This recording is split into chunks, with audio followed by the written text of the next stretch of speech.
Welcome to the Podcasting Podcast, where I podcast about podcasting. My name is Cameron Edward Benton, and I have my podcast, Getting to Know You, on the same YouTube channel. If you're watching this on YouTube, let's go check it out.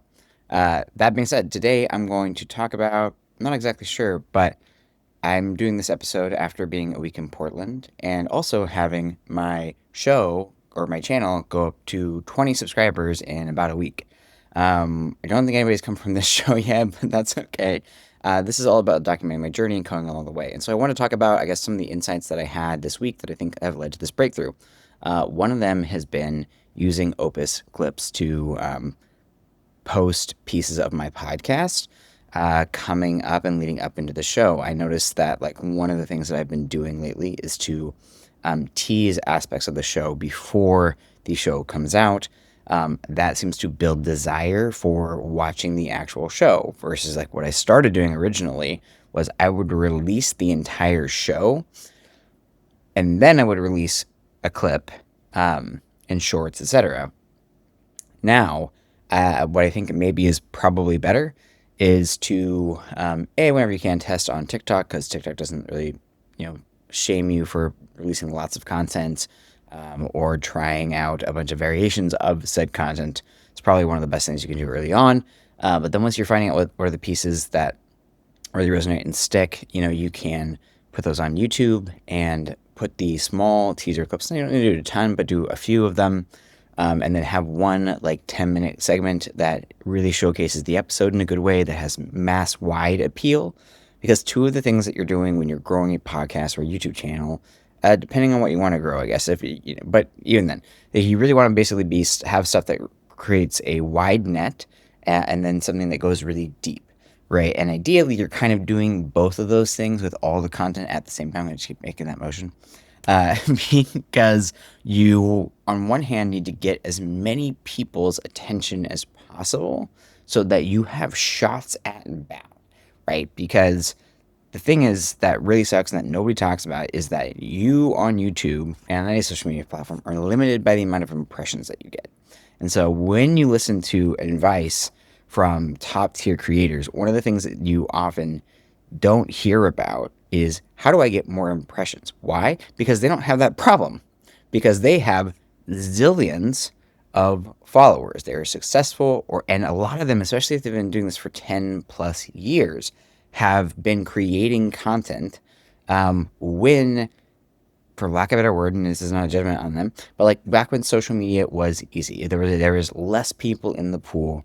There was less people to fight it against and compete against. You weren't competing against people with tons of AI money and armies. You're competing mostly against people who were kind of like you and doing it, with their cell phone and maybe a nicer camera and working on their editing and doing that kind of thing. And it's really hard to compete right now. It just is. And so I think one of the things that they kind of miss with a lot of the advice that they give is that they don't really connect the fact that you may not be able to wait a week's worth of time before changing a thumbnail and title, for example. Why? Because you might stop getting impressions. This is very common in my content that I've seen a lot, is that you wait and maybe if the video doesn't really do well in that first opening peak of impressions, the first couple of days peaks of impressions, your impressions will just flatline. And impressions are basically shot at bat, right? So the impressions are your chance to actually perform. And the thing is, I can change my title and thumbnail after that, but that's not going to get my impressions to change up. So even if there's an uptick in CTR suddenly, it doesn't matter because I missed my 2,000 impression window, and then after that, it decreases. So you don't have shots at bat anymore. So the point that I'm making about this is you really want to do things that increase your shots at bat, and then you really want to do things that increase the wideness of people clicking your podcast, even if it's not necessarily perfect reach. And this is part of the dance, right? Is that you're trying to figure out okay, how do I get the right audience, the right people to see my show who this resonates with.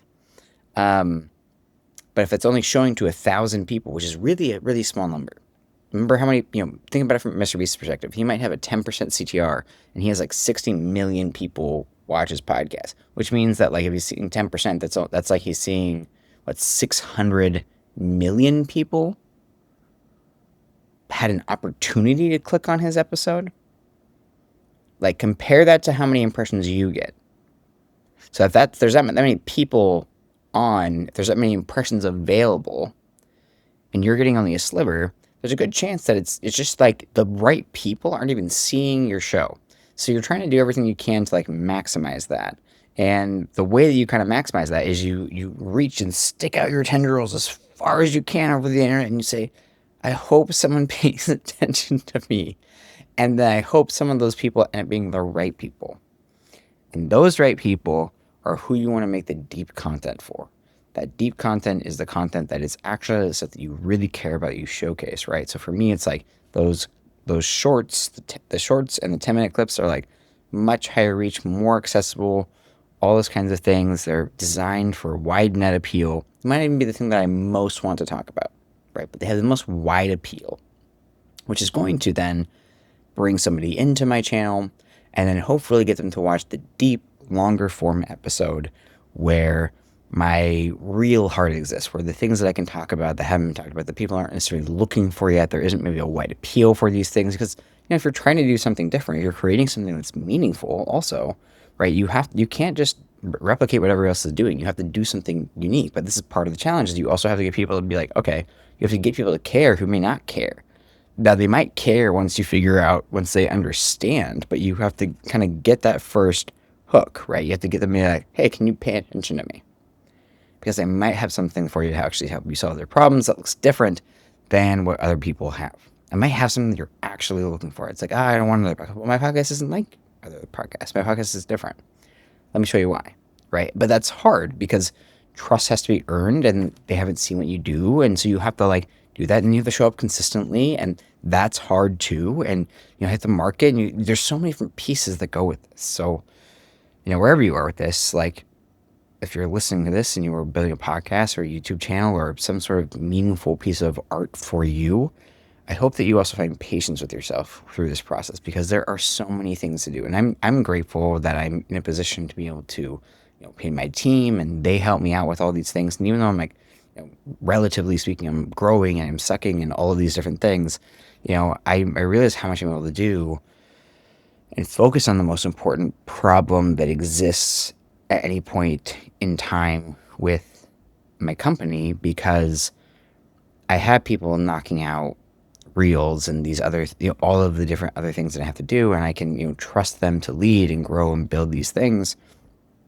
and execute, and it allows me to be like, okay, I'm going to experiment with this thing. I'm going to experiment with this thing. I'm going to try this. I'm going to help, facilitate this aspect of the episode or the company or the, furthering this or that. Like there's certain things that only I can do. And that's hard. Because there's always more that you can do in any business or any venture. And so like figuring out like, okay, what am I going to spend my time on? While also trying to live my life and do the other things that I'm doing. Because I don't want to just do one thing with my life. I don't want to not have fun. And, maybe I could get certain places faster if I was just like all in, but it also like wouldn't be me. It wouldn't be my art. It wouldn't be my thing. Because I think having the alternate experiences, going and spending a weekend in Portland and going to this loud and lit, rave and spending time with my loved ones and my friends and like all of these things, are part of me and influence my content just in the way like my sporadic looking of art from Marvel Comics to this collage that my friend made to the Grizz album back there, like, and all the books, like the collection of things of who I am lead to making what my content is. If I wasn't showing up right now, a little bit tired, a little bit at the end of my week, not having slept much the last few days, then this wouldn't be this episode. And if you don't like this episode, that's totally cool. But if you do, hit that like and subscribe button and comment, etc.